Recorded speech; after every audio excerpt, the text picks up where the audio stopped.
Ladies and gentlemen, can I please have your attention?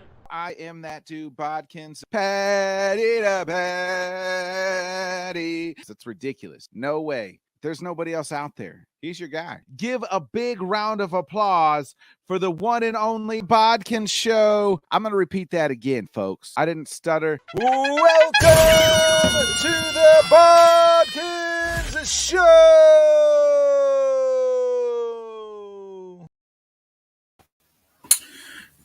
Good evening, everybody. Welcome to another great episode of the Bodkin Show. This is our Week 11 reaction show.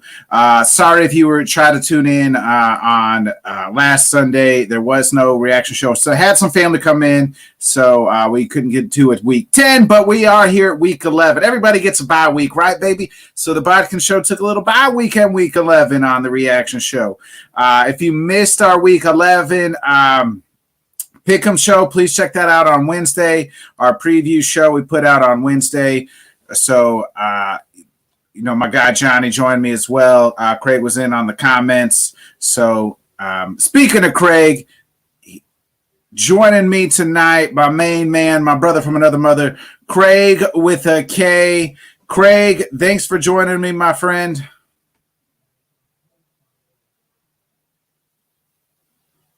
All right. Are we muted? Is it me or you? My internet's stuck. Uh-oh. You good? Can you hear me?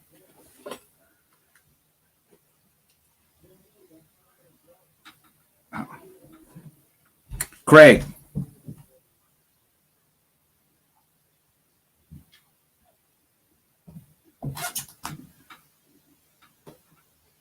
I can't hear you. Are we?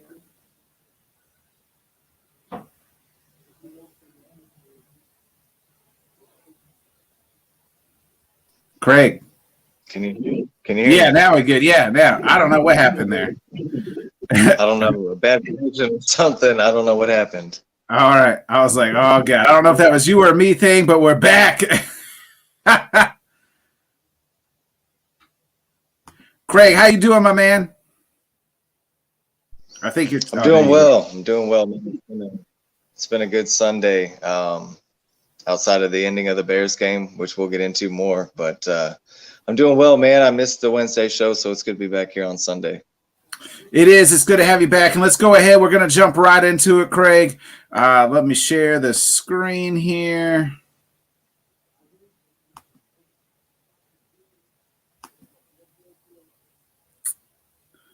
And we'll get going here. Craig, obviously the start of the week started with my Packers. And we could talk a little bit about it since it's kind of your division. I know you like the demise here of the Green Bay Packers. Aaron Rodgers looks like an old Aaron Rodgers. Not Aaron Rodgers of old, but just like an old Aaron Rodgers. As we get into it here, they lose 27-17. Fourth quarter, just Aaron was missing some passes. They made Ryan Tannehill a couple weeks ago. Tanner called Ryan Tannehill a difference maker. By God, he was a difference maker on Thursday night. They made him look like Joe Montana. He went 22 for 27, 333 yards and 2 touchdowns. They did contain Derrick Henry, only 28 carries for 87 yards. If you would have told me that, I would have thought we would have won the game. Aaron throws for 227, 2 touchdowns. No running game to speak of. Aaron Jones only 12 carries for 40 yards. A.J. Dillon at this point is an afterthought. Christian Watson caught 4 catches for 48 and 2 touchdowns. ESPN was kind of declaring my Packers as dead, Craig, but I declared them dead. I was ahead of the ship and declared them dead 3 weeks ago.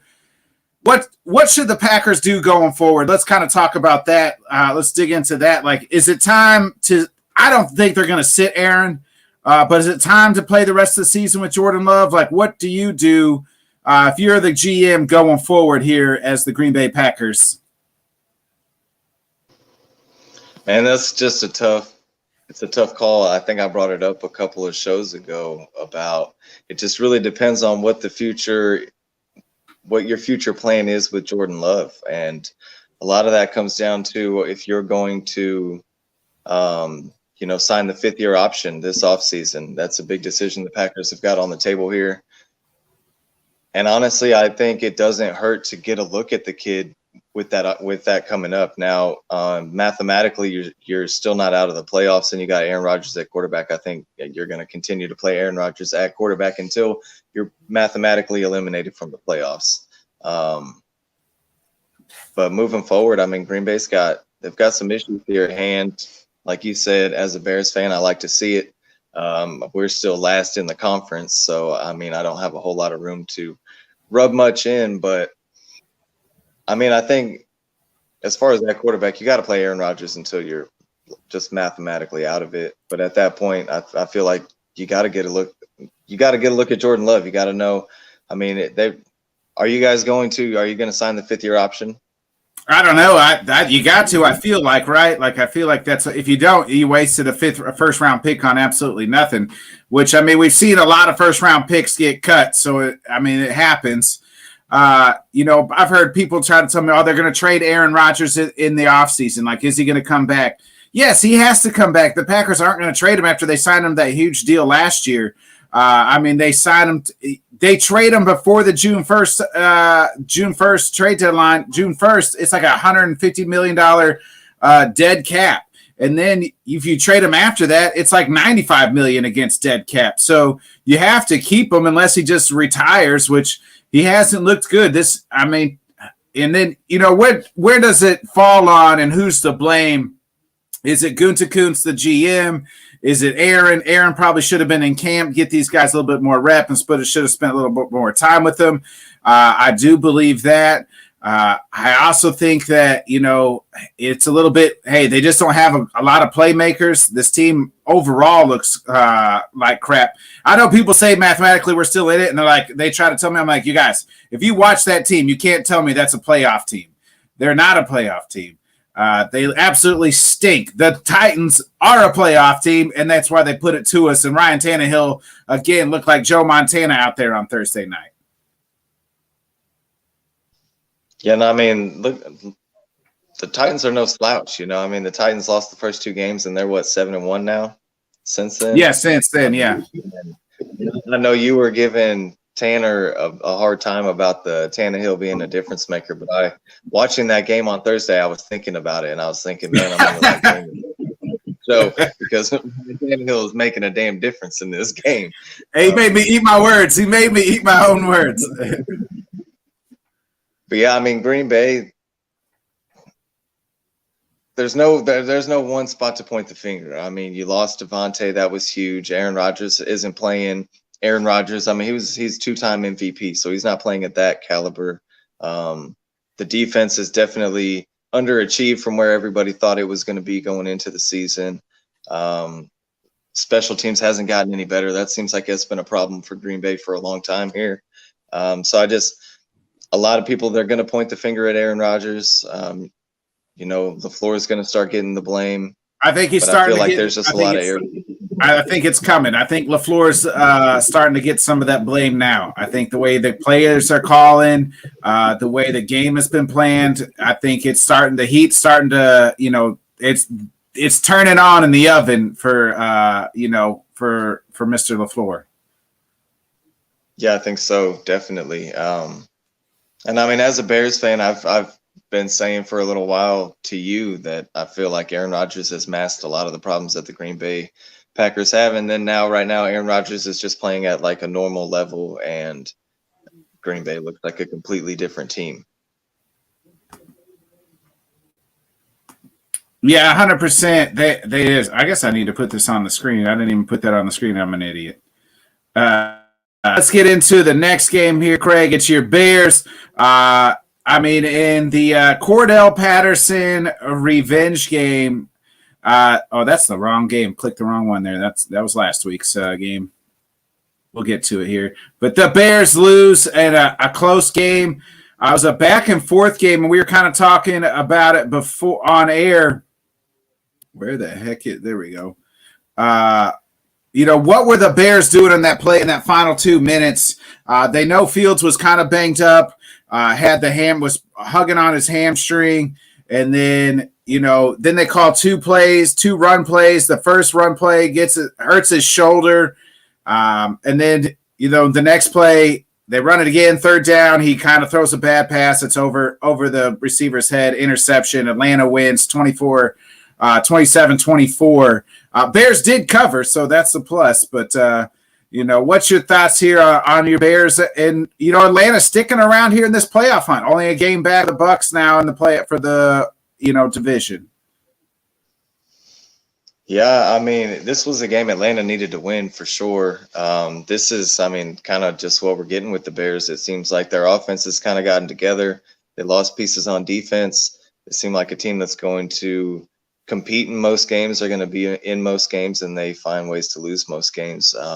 Watching that game today, I think they said that this was the 6th time that Justin Fields has had the ball with the opportunity to tie or win on the final drive, and he's 0 for 6 in those opportunities right now.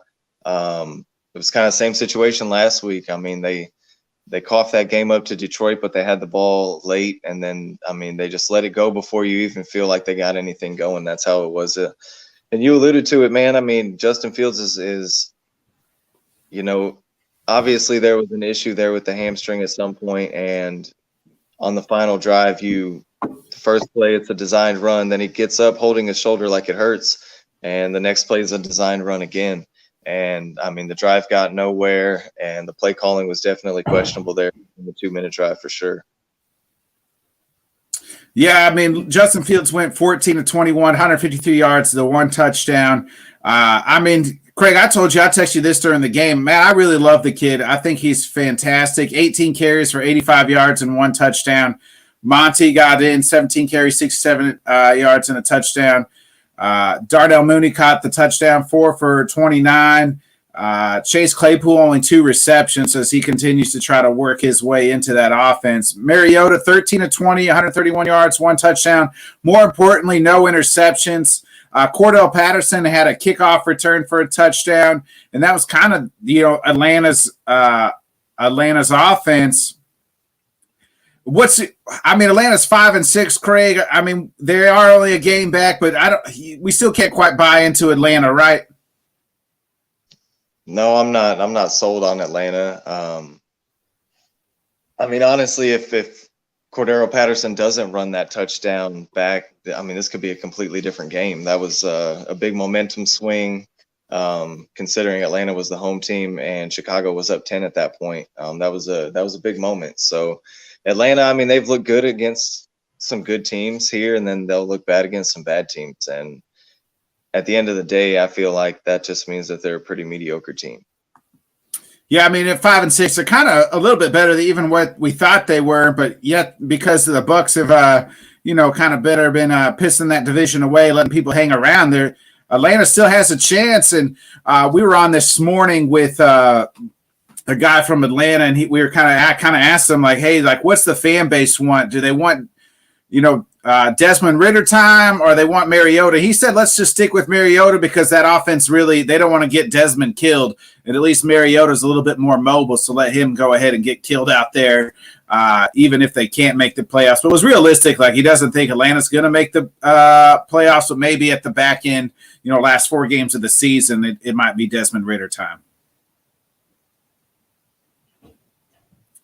And let's get into the next game, Craig. It was almost a shocker, but, almost the upset of the day. The Colts, I thought were going to almost hold on to win this game, but last-second drive here by the Eagles. Jalen Hurts on third down runs a QB draw for the win. Not a great game here by the Eagles. Hurts only 18-25, 190 yards, 1 touchdown.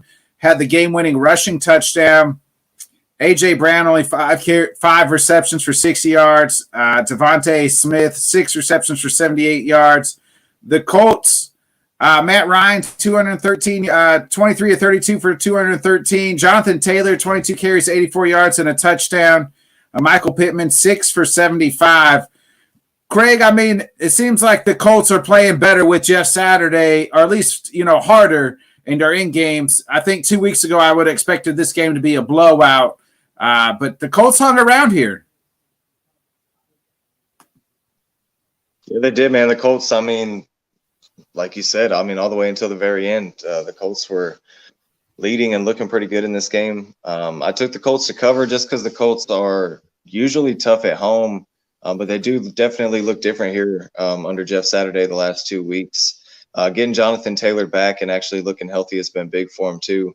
I feel like that was a big thing in this game. And I mean, moving forward, Philadelphia looks like might struggle against teams that are able to run the ball and control the clock a little bit. I mean, that's a recipe to beat just about anybody in the NFL, really. But I don't know. I don't know if I mean, Philly won the game, but is it time to start not praising Philly as much as I guess we had been before last week? You know, they definitely look like they could be human too.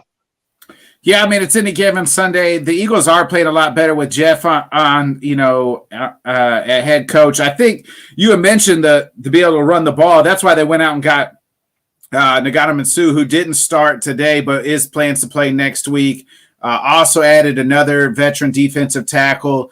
Jordan Davis is out for 4 to 6 weeks, but they expect him to come back along with Goddard. So I just think they're a little bit banged up right now. I do think they'll figure it out, but man, I mean, for the Colts to only be a game to, point to, only lose by a point, that says something for both ends, right? Like maybe the Eagles, I think you're going to stumble a little bit coming off a short week. Commanders might be the hottest team in football outside the Detroit Lions right now. And we'll get into both those guys here in just a minute, Craig. Oh, you don't got nothing to add? I thought you had something to add. No, I'll wait till we get into those teams. All right.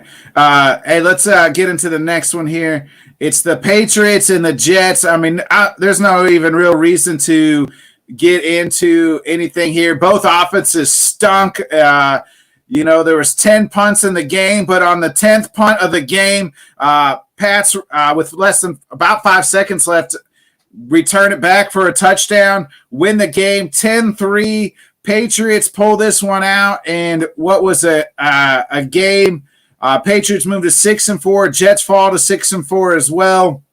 Jets dead last in their division at 6-4. Who would have thought that? But I mean, more importantly, Craig, I told you off air that there's more news coming out of the Jets. A lot of players, I just got a tweet about it too, that said a lot of players, Jets fans are frustrated with Zach Wilson, how he handled this loss.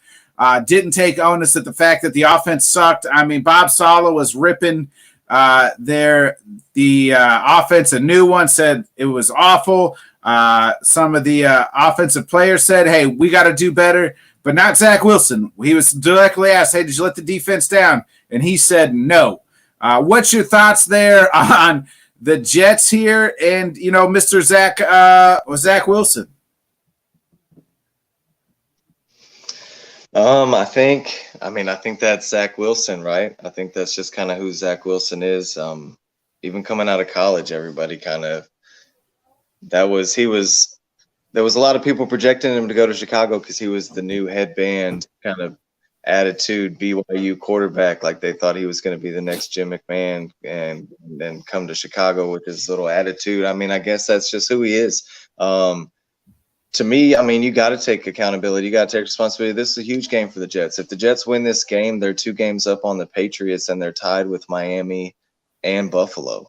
I mean, this was a huge game for the Jets, and to lose it the way that they did was tough. But I mean, up until you give up that punt return, you've given up 3 points. So your defense did their job, obviously. So the offense has got to take accountability. So I think that's a bad look for Zach Wilson because you're supposed to be the leader of that offense. If everybody around you and the coach can see that you guys kind of dropped the ball on this one, then you should be able to see it too.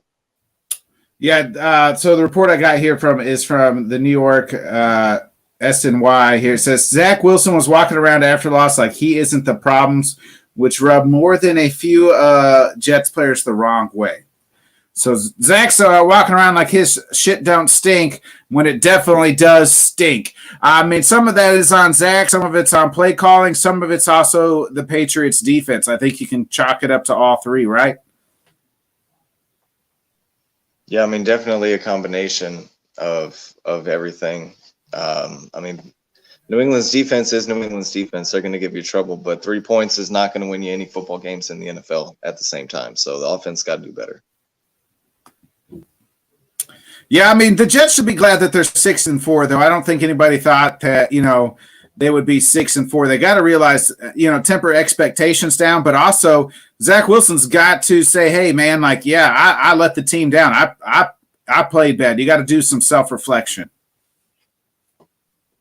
Yeah, and I said it was a big game for the Jets. It was a huge game for the Patriots too, because if they lose that game, they're sitting 2 back of everybody in the division. And now they're right up in it.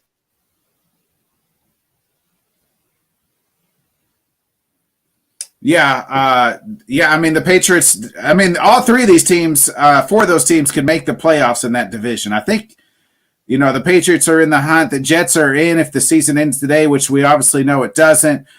So we'll see a lot of games to play, but I think this is a game that could come back and haunt the Jets, later on. Especially if there's already noise that this kid is, not taking self-blame. Yeah, man. Sometimes that's the beginning of the unraveling, So we'll see. Really now we'll see what Saleh can do. If he can keep it together there, if he can keep the team together. Because man, sometimes this little bit of dysfunction, especially with the quarterback, that can unravel everything here down the stretch. Yeah, one guy that one team is playing behind and that's Taylor Heineke. The Commanders roll here over the Texans 23-10. Heineke didn't play great, but didn't throw any bad interceptions. 15-27, only 191 yards. Curtis Samuel, 2 carries, 18 yards and a touchdown. Terry McLaurin, 4 for 55. The Commanders were just in this game all the way. Davis Mills, 169 yards, 2 interceptions. He's only keeping that seat warm for either, Bryce Young or C.J. Stroud or somebody next year. I feel like they're going to be moving on from Dougie Mills as the Commanders the Texans look like they're going to get this number 1 seed here. So they're 8-1. But here the Commanders are 6-5. Playing a lot better since Heineke took over. They have come out and said, hey, he's our guy going forward. No more wins. Commanders now officially over 500 and in this play in the thick of things here in the NFC, Craig. Yeah, man. And this was, I almost kind of thought this was a bit of a trap game for the Commanders coming off the big win against Philly. This is one where you'll see a team like them lay an egg against the Texans, but it seems like the Commanders have kind of, with Taylor Heineke in there, man, they've got a little bit of swagger and they're kind of finding an identity running the football, man. They've this running back room that they've got kind of everybody healthy now. They're able to run the football. Taylor Heineke's able to make throws when they need him to. And that defense is getting healthy, man. That defense looks good. And the Commanders, they're playing good football at the right time, and they look like a playoff team here in the NFC. There's a lot of question marks in the NFC, and right now I think Washington's just about as dangerous as just about anybody in the NFC. Yeah, I think so too. You look at them and you compare them to some other teams that are kind of fighting for that last playoff spot.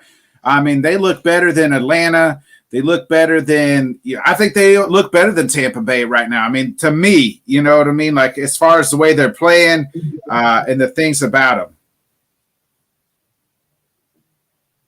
Yeah, the way that they're playing football right now, they look like they can hang with all those teams. Right now the NFC, you got Philly, Minnesota, Dallas probably look like the 3 best teams in the NFC. And then kind of everybody else after that, and Washington's right in the thick of that. Yeah, so it's 8 teams get in the playoffs, right? 8 teams now. So you're looking at they're the 8th seed right now at 6-5. Obviously, the 49ers got to play in Arizona tomorrow night, but if they lose, they would jump them. The Commanders, man, it'll be interesting to see what happens the rest of their season. I'm gonna look at their schedule here real quick. So they got their rest of their schedule. What'd you say? I think it's 7 teams in, right? One team gets a bye. It's eight teams, I think. Right? The Commanders going forward got the Falcons. They host the Falcons. Then they play the Giants, have a bye. The Giants, the 49ers, the Browns, the Cowboys. I mean, that's a stretch. But we'll see if they're a playoff team, because those are all teams that are fighting for the playoff spot. So, I mean, they kind of control their own destiny there. Yeah, 100%. I mean, but it's all winnable games. I mean, outside of maybe the 49ers, maybe the Cowboys, but that's a home game, and who knows what the playoff seeding will look like, at that point in time. Those are winnable games. I think they could beat you. Maybe a split with the Giants, or they can maybe even sweep the Giants. So we'll get into talk about the Giants here in just a little bit. Yeah, I mean, games. If they, I mean, you got to beat Atlanta. Atlanta's kind of in the hunt here. If you beat the Giants, if you can beat Dallas, I mean, if you can beat these teams that are in the hunt for the playoffs, then you end up in the playoffs. Yeah, I mean, they control their own destiny, and I think they're playing a better. They look better than some of these other teams. You know what I mean? Yeah, as long as Taylor Heineke cannot make the mistakes and take care of the football, I mean, they can run the football, they can play defense, they can control the clock, man. They can give people trouble.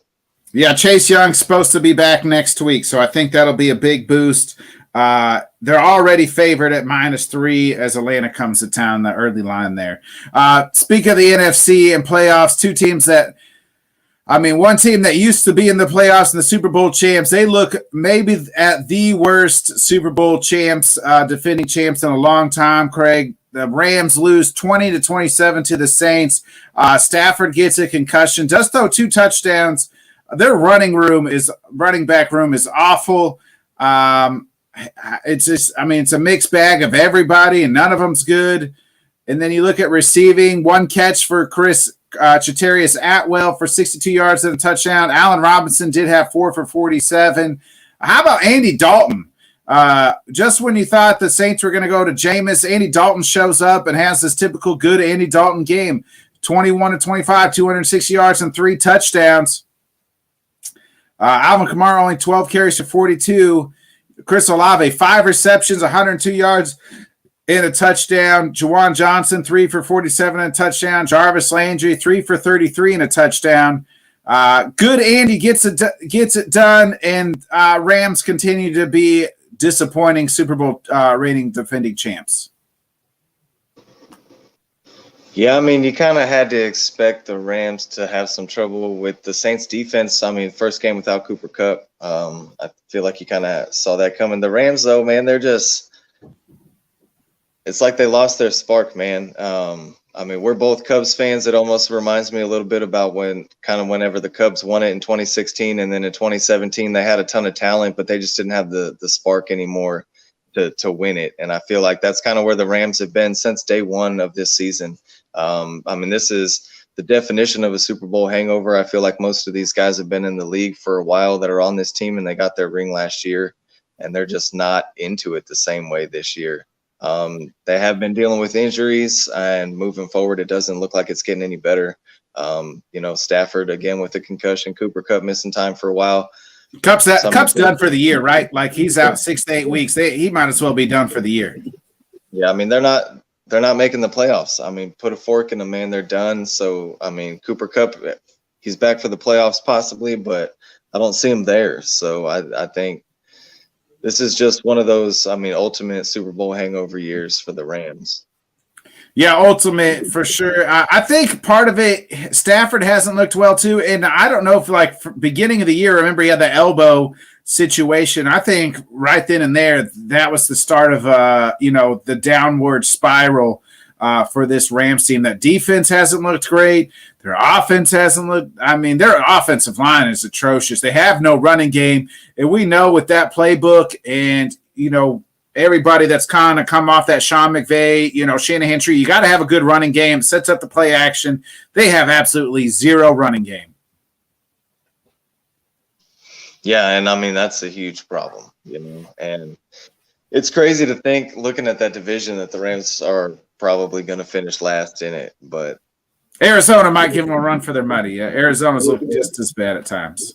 And we'll get into it a little bit, I guess, here maybe at the end of the show if we talk about tomorrow night's game at all. But the line on it is 8, I think. And if Arizona can't cover 8 points against the 49ers tomorrow, I mean, Cliff Kingsbury, how hot is his seat come Monday morning, man? It's got to be about there, right? Yeah, we'll talk. We could talk a little bit about that here after the next game. The team that beat the Rams on opening night, that really started their. I talked about Stafford being hurt, but it's just even opening night. I mean, they pooped the bed on opening night, and they just continued. But a big bounce back game here for the Bills. They win. They beat the Browns 31-23. Struggled a little bit in the first quarter, and this game was played in Detroit as Buffalo got 6 feet of snow. I think it was like 36 inches or something. I saw Jacoby Brissett 324 yards, 3 touchdowns. I mean, that to me seems like a Browns win, but I mean, Nick Chubb only 14 carries, 19 yards. Amari Cooper 8 for 113, 2 touchdowns. Donovan Peoples-Jones 5 for 61 and a touchdown. Josh Allen 18-27, 197 yards and a touchdown. Devin Singletary 18-86 and a touchdown. James Cook had 11 carries for 86 yards. Bills get the running game going, Craig. Diggs had a tutter here too as well. I mean, is that going to be I think this is the key for success for Buffalo. Hey, man, let's run the football a little bit better. They got it going today. Unlike the Browns, what's happened with Nick Chubb here in the Browns and that running attack?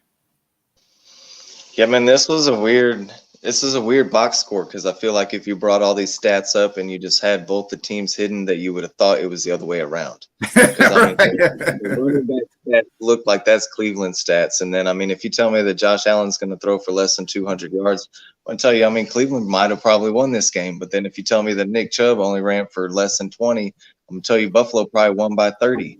So,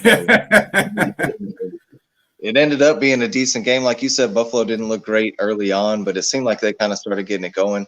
And they were able to find the run game today, which is important, man, because, I mean, Josh Allen's kind of banged up right now. So you got to take some of that pressure off of him. So if they can get a run game, a stable run game moving forward, that's big for Buffalo.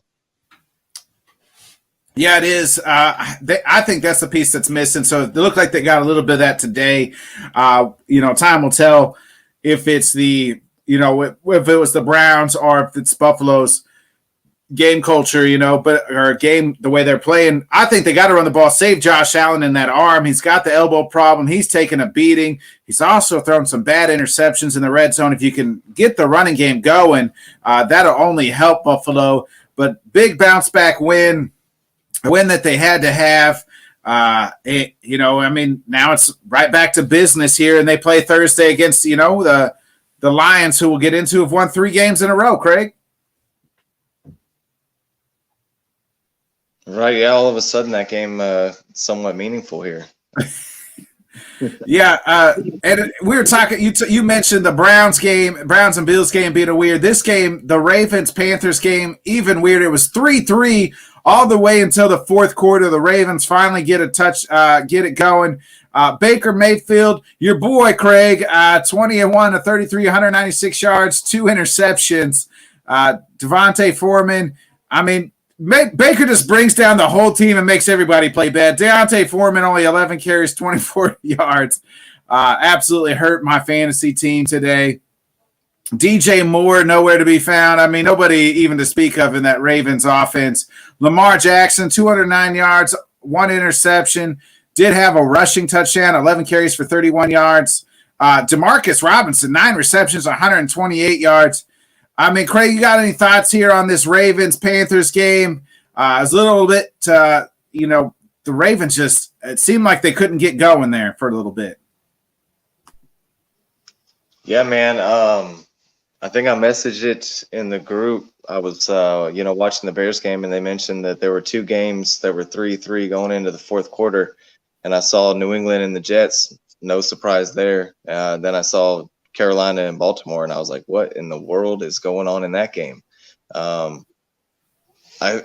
messaged it in the pre-show, man. Baltimore they're one of the teams that just seems like they play with their competition. For whatever reason, they're just always in a lot of close games. It feels like. But Carolina, man, Carolina stinks. And like you said, Baker Mayfield, I mean, I got to disassociate my name with this guy. I tried to take him week 1 in the revenge game against the Browns, and I failed on him since. I did take the Panthers to cover in this game, but really that was just more against the Ravens than believing in the Panthers. The Ravens covered, though. Hey, so the scary thing, though, is the Ravens they were my Super Bowl pick, but it's not a pick I feel good about right now. They just seem like, I don't know, man. They're just not that dominant team that I feel like that they were going to be offensively this year. Yeah, it seemed like, I think you mentioned it too, like Lamar hasn't been like a top 12 fantasy quarterback since, what'd you say, like what week was that? Week 3. Yeah, it seems like his numbers have slowed down. And to his credit, to his defense, he's had a lot of injuries. Mark Andrews has been banged up at times. All their wide receivers seem to be banged up right now as well. So J.K. Dobbins is hurt. So it's like they're managing with him and them dealing with a lot of injuries. Yeah, and they have been banged up, but some of the stats, man, just the amount of time that they've had leads in games and stuff. It's just like they almost just find ways to lose them or find ways to let teams back in them late. Yeah, that was a game Carolina needed too, because they were also kind of hanging around that last spot there in their division, but couldn't get it done. Speaking of, man, we mentioned earlier, Craig, here are the Lions. They're 3 games in a row. Somebody said that hadn't happened since 2019. They've won 3 in a row here. Jared Goff, 17-26, 165 yards. More importantly, Jamal Williams, 17 carries, 64 yards, 3 touchdowns. DeAndre Swift, 5 carries for 20 and a touchdown. Amon St. Brown, 7 receptions, 76 yards. The Giants, this is their second loss in like 3 weeks, I believe, or it might be back-to-back losses. Daniel Jones, 341 yards, one touchdown, but more crucially, 2 interceptions. Saquon, 15 carries for only 22. Wan'Dale Robinson, 9 receptions for 100 yards. Craig, are the Giants falling back to earth, and are the Lions finally the Lions that we thought were going to maybe finish second in in their division? The Lions have got a little something going here, right? 3 in a row, 2 of those against division teams. I feel like that's got to at least mean something. Maybe Dan Campbell was watching the show a few weeks ago whenever you were praising Dabble and how much Dabble had the Giants looking like a kneecap biting team. So he took this one a little personal. But, man, you hold Saquon to 22 yards rushing, then the Giants are going to have a difficult time winning the game, I feel like. So that was, to me, that's a huge point in this game. And I feel like the Lions, if their defense can make some stops, I need to see it against, Green Bay's offense has been struggling. Chicago's offense is hot and cold, and the Giants offense, I don't 100% believe in. So if we can start seeing the Lions defense, perform, at a pretty stable level, then maybe they are a team that, playoff wild card contending second place division team that we thought they were. But right now, I'm not 100% sold on it yet. Yeah, this was the Giants' second loss in 3 weeks. They lost to the Seahawks, beat the Texans, and now lost to the Lions. Maybe a trap game for the Giants. They play the Cowboys on Thanksgiving, so maybe they're looking past the Lions. But both these teams will have short week coming up as the Lions play the Bills and then the Giants to the Cowboys. And we'll get into the Cowboys game here in just a little bit. But, yeah, man, Danny Dimes, this is the one thing we said that Danny couldn't do is turn the ball over, right? Like they have to keep the game close. Don't beat yourself. and he 2 interceptions. That can't happen. Yeah, and again, I feel like a lot of that alludes to containing Saquon, because whenever Saquon is on the loose, Danny Dimes doesn't have to do too much. But when Saquon is rushing, what'd you say, 14 times for 22 yards, then Danny Dimes is going to make more plays, and the more plays Danny Dimes has to make, the more opportunity for mistakes. So I feel like that's kind of what you want to do with the Giants. And kudos to the Lions defense, right? I mean, they were ranked number dead last here the last few weeks. In this winning streak, they've turned it around. I mean, against Green Bay and then against the Giants as well here. I mean, everybody's figuring out what the Giants are going to do. Hey, let's stack the box. We got to stop Saquon and make Daniel Jones try to beat us. And that seems to be, easier said than done, because only about 3 teams have been able to do it. But, the Lions were able to get it done today. Yeah, and I do think that the Giants might be coming down to earth a little bit. I mean, at some point, I mean, and all the praise to Dabble and what they've done, but I mean, at some point when you have the receiving core that they have and you have Daniel Jones as the quarterback, it can only get you so far, right? Yeah, I mean, eventually talent's going to win out. I mean, and I'm not saying Detroit's got this great amount of talent, but there's a lot of teams that have a lot more talent than the Giants, especially on the outside weapons. I'll take the Lions receivers more than, I like the Lions receivers, obviously, with Amon St. Brown there, over Detroit, over the Giants. I mean, but here they are. Hey, maybe Hawk was the problem there in Detroit. I mean, they trade Hawkinson and now won 3 games without him. Right, maybe his hippie culture was clashing with some going on there with kneecaps and stuff. So, I mean, hey, they haven't lost since he's left town. So maybe he was the issue. Speaking of who is the issue, Craig, Hackett gives up the play calling to Gary Kubiak Jr. here, and the Denver still loses 22-16 in overtime.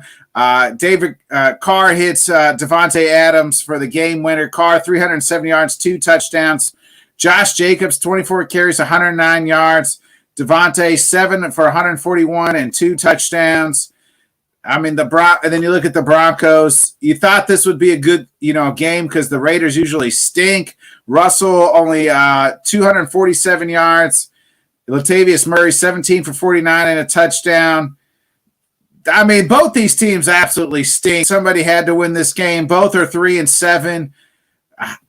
I don't know if you got anything to add here, but I mean, Denver, I mean, here he is. Hackett's like, hey, I'll give up the play calling, and they still can't score. So whose fault is it in Denver? And I mean, what is going on? And this is what the Raiders were supposed to look like, I think, all year, but just they haven't all put it together every game. Yeah, no, I mean, you hit the nail on the head, man.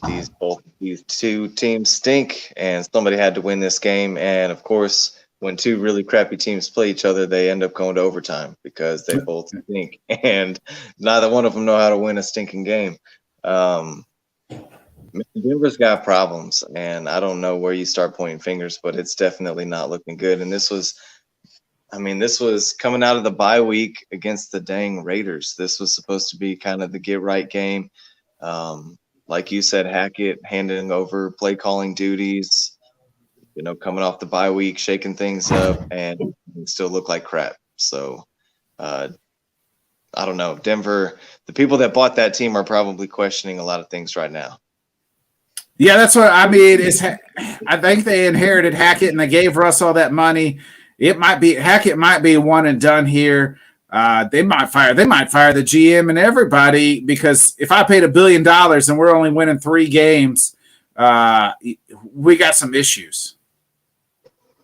I mean, they're kind of stuck to Russ with the money they gave him. So I mean, Hackett's they're in one of those situations where now they're going to fire the coach and try to bring in whatever coach the player wants, and I don't know. I feel like that never really works out well. We'll see how it goes for Denver, but I feel like this is going to be, 4 years from now, we're going to just look back and it's going to be just an ugly 4 to 5 year stretch for the Broncos.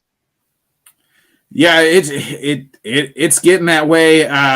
Man, Russ looks old. It looks like it's weird to me, like how the cliff just happens for some people real fast. I think Matt Ryan's that way. Russ looks that way. Aaron Rodgers right now looks that way. Like it is the end there, and Russ hasn't even been in the league as long as those other two guys have, but been in the league a while. Maybe it's it. I mean, it's just not everybody's Tom Brady. Not everybody can play forever. I mean, Peyton Manning, the cliff hit real fast, real quick, and he looked old real fast. Yeah, and I mean, Peyton Manning had the neck injuries, and everybody always likes to try to knock Tom Brady because, Brady always had a defense and, Brady always had a run game, which Brady always took less money to have those things. And I'll always throw that debate out there. But Russ is one of those guys that always had a run game, always had a defense. Russ never had to carry teams in Seattle. Russ just had to kind of make plays when they needed. And, I mean, I don't know. In retrospect, this might be one of those instances where, Russ needed Seattle more than Seattle needed Russ. And that might have sounded crazy before it all went down, but in retrospect, that might be the way that it ends up. It's the way that it looks right now. I mean, we're only half a season through that, so we'll see, how things play out in the future. But, I mean, that could very well be the way it ends up. Yeah, I think you're right. We're right on the money. Getting to the next one here, the shocker. I think shocker of the day, not who won the game, but by how this game went. Maybe just because Minnesota was on the highs of all highs, but their horseshoe finally came out their ass. I said they had a horseshoe up their ass all week, Craig. But the Cowboys here put it on them.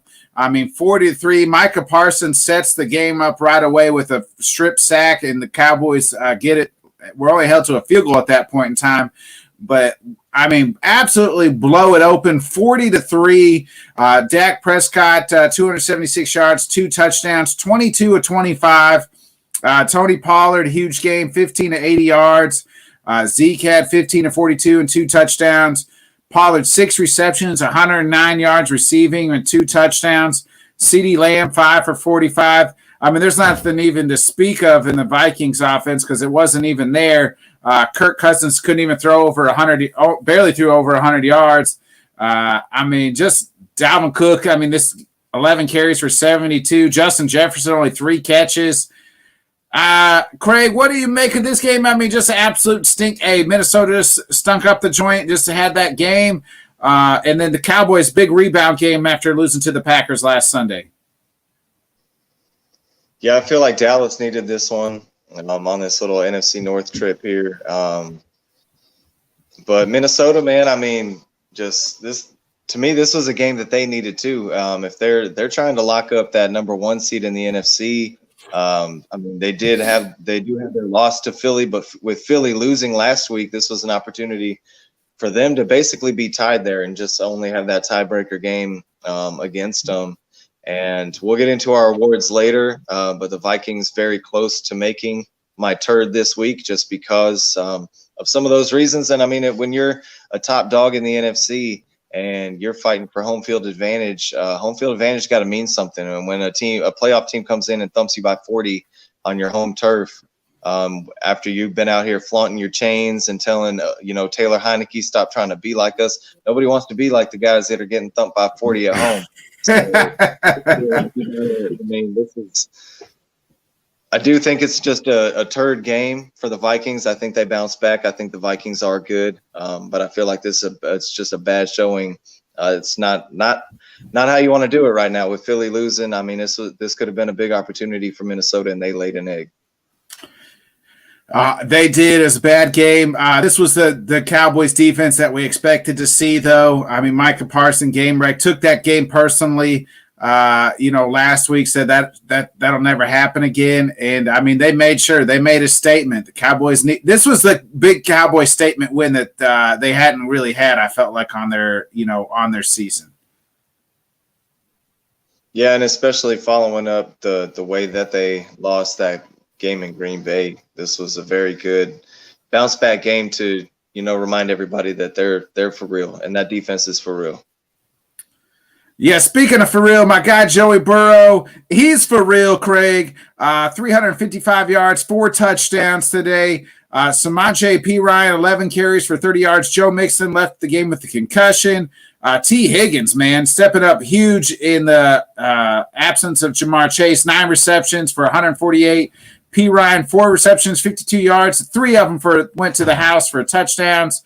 I mean, kind of a closer game here. This game was pretty close all the way up until the 4th, and the Bengals kind of pulled away 37-30.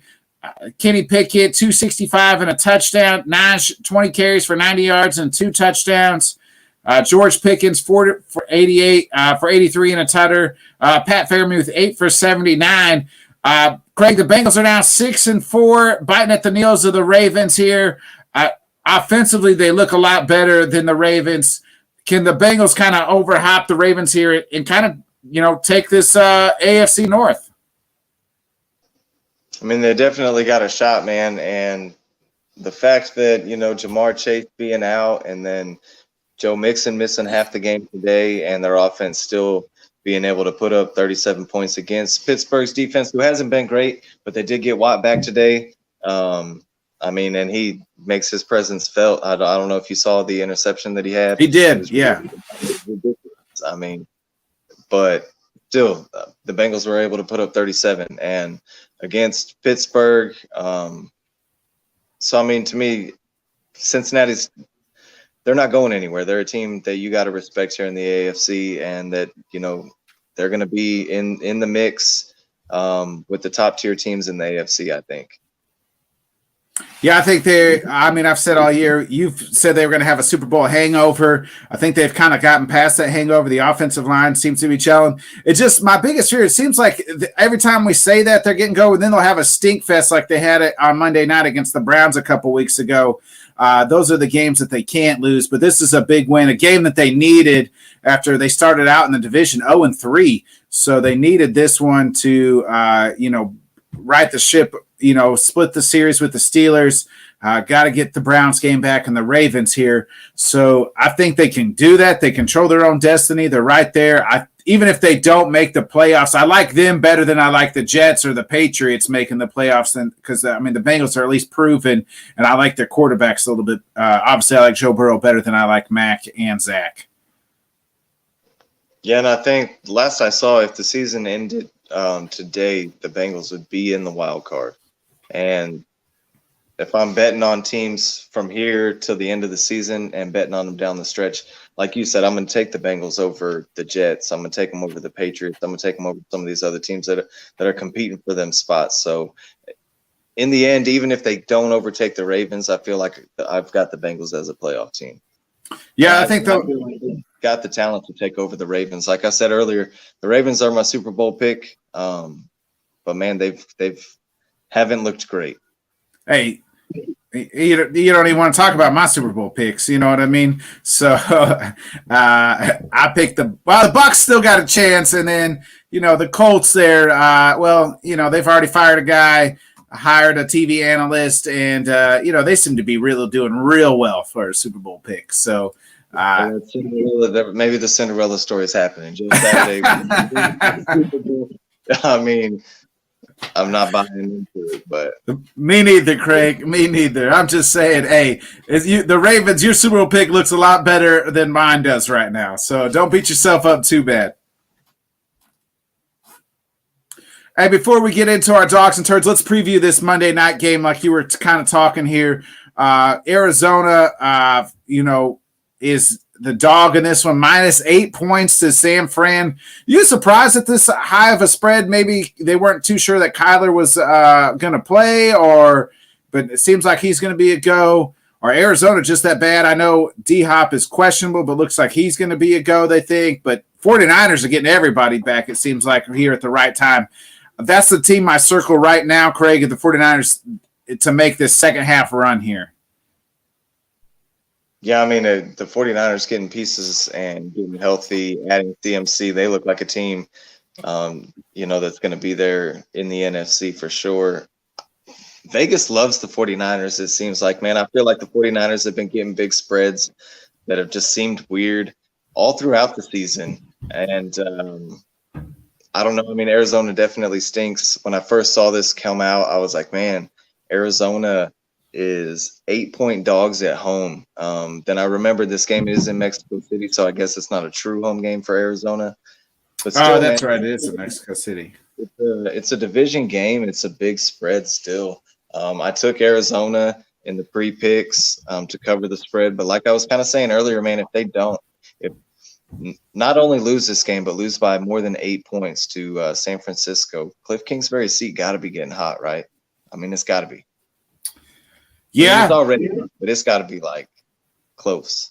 It depends how bad if they lose like by a field goal and their team actually looks competent on offense, he might be all right. But if they look as bad as, incompetent on offense as they've been, I do think you're going to see some troubles. The spread is 8. So if they can't cover the spread. Yeah. If you can't cover the spread 8, yeah. Yeah. Especially if they only score, let's say, 14 points and it's like 24-14 or something like that. I don't know if Cliff Kingsbury, I don't know how if you can bring him back next year. Right. He might not cross the border back to the U.S. Hey, leave him dead for the cartel here. All right, Craig, let's everybody's favorite segment. It is time for our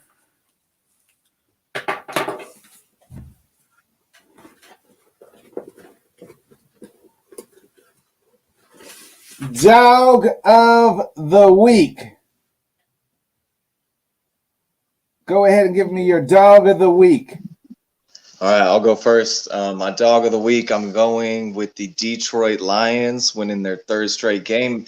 And a little bit more specifically, like I alluded to it earlier, I'm going with Dan Campbell because just a couple weeks ago we were comparing Dan Campbell and Dabble, and we were basically praising Dabble and kind of talking about how Dan Campbell has come up short on his end of the bargain. And then these two meet up a couple weeks later, and the Detroit Lions, I mean, like I said earlier, I'm not going to say they're getting hot. I'm not going to say they're for real, but this is 3rd straight win. They've got something going, and the Giants, I mean, they're a playoff team in what people are calling the toughest division in football. You went into their place and looked good, dominated the whole game.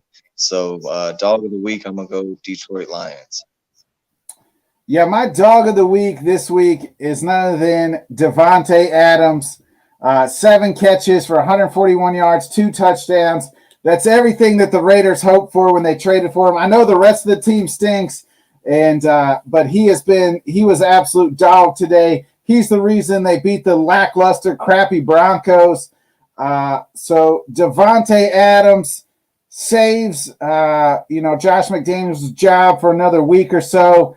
Give it up, the Dog of the Week, Davante Adams, who dominates a pretty good Denver defense, to be honest. It's never been their defense that's been the problem in Denver. It's been the offense, and Davante handled business, 7 catches, everything that you would want for the guy that you traded.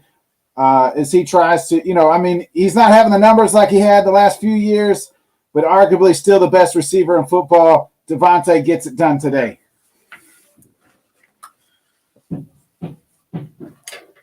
All right, Craig, go ahead and give me your Turd of the Week. All right, man. Like I said earlier, Minnesota Vikings, you were this close to getting an award this week and being the Turd of the Week, but I had to go with the freaking Denver Broncos. Like I said earlier, you're coming off the bye week. You head coach handing over play calling duties. You're against the dang Raiders, the stinky, crappy 2-win Raiders. This is supposed to be the game where the offense starts looking a little better, where something starts clicking, where something's getting right, and they just still look like, total trash.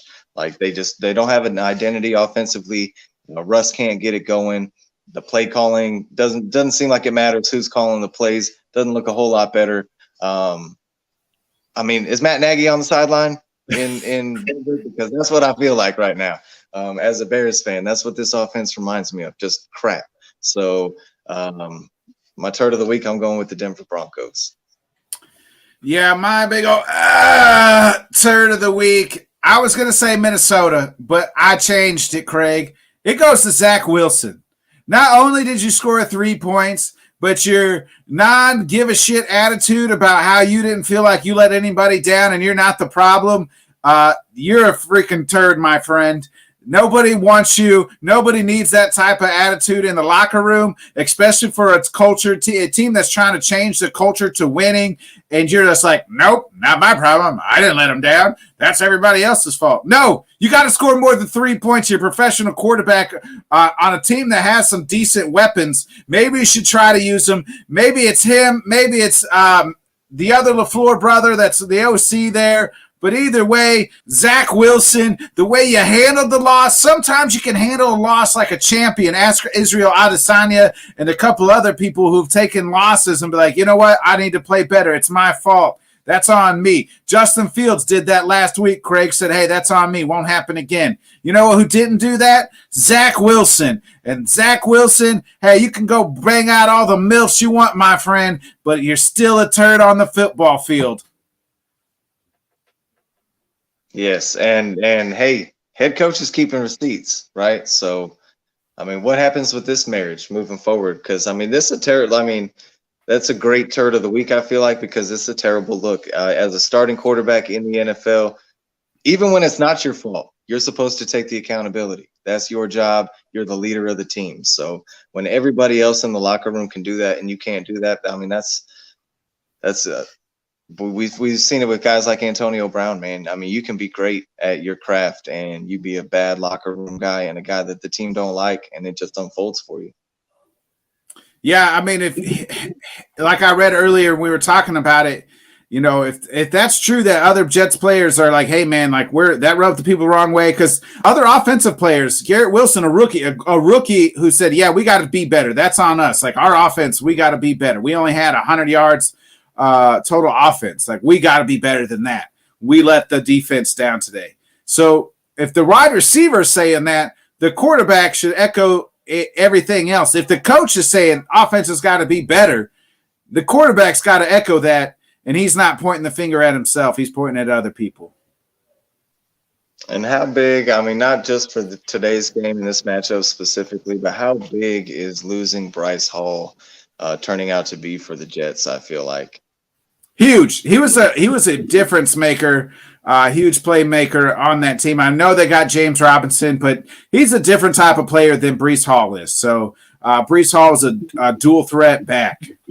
Yeah, for those couple games there before he got hurt, when Breece Hall was really going, I mean, the Jets just looked different, you know? He was looking like rookie of the year, offensive rookie of the year. Yeah, and the way he was running the football, just the way the Jets were able to operate and the way their defense has played, I mean, they look good. And if they can't run the ball and you're going to put the ball in Zach Wilson's hand to beat me, I'm going to feel all right about my chances, you know? Yeah, 100%. Craig, you got any, before we get out of here, you got any other final thoughts here on week 11? No, not really. The game on right now looks pretty good. We'll see what happens here, man. You know, we've talked about some coaching stuff, but if the Chargers are in this game and another bonehead coaching play, you know, it is another loss to the Chiefs. At what point is Staley's job, you know, on the line? He's got to be one or two. He'll be gone. He'll be gone next week. He'll be gone at the end of the year. He's that close, right? So I mean, yeah. It's a 3-point game right now, and if a bad coaching decision here in the fourth quarter happens, I mean, Chargers could be looking for a coach in a week, you know.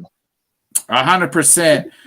Before we get out of here, I want to say it to everybody, hey, make sure you like, subscribe, share. If you're watching LTS, Let's Talk Sports is doing a giveaway. All you have to do is comment on any of the Let's Talk Sports shows. You have to subscribe to Let's Talk Sports, the Bodkin Show and Tanner Show on Whiskey Podcast, Whiskey Sports Podcast on YouTube and here. If you do that and then comment on any LTS show, you're already entered. It's pretty simple. You're going to win. You have a chance to win $100 jersey and the LTS mug and T-shirt. So simple as far as subscribe to 3 things and comment. That's all you have to do. So be a friend, tell a friend. Make sure you guys like, subscribe, share to all 3 of those things.